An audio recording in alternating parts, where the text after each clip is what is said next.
গতকাল বহরমপুরে বামেদের আইন অমান্য ও জেলে ভরো আন্দোলন থেকে দলের বেশ কিছু কর্মী সমর্থকদের গ্রেপ্তার করে বহরমপুর থানার পুলিশ। ধৃতদের মধ্যে মহিলাদের যদিও গতকাল রাতেই ছেড়ে দেওয়া হয়, অন্যদিকে বাকি মোট 15 জন আন্দোলনকারীকে গ্রেপ্তার করা হয়।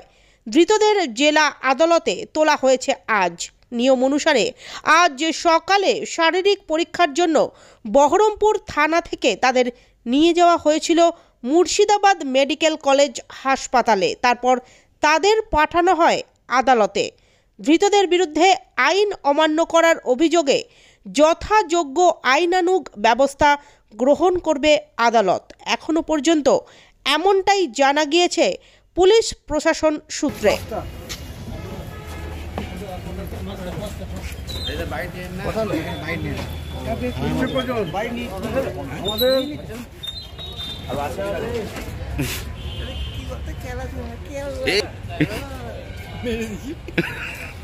এখন পর্যন্ত যে প্রতিবাদে গিয়ে পড়েছেন ডোমকলের মুর্শিদাবাদের প্রাক্তন সাংসদ ও সিপিআইএম রাজ্য কমিটির সদস্য বদরুদ্দোজা খান এবং কোর্টে নিয়ে যাওয়া হচ্ছে। ধৃত 15 জনের মধ্যে রয়েছেন খেদমজুরি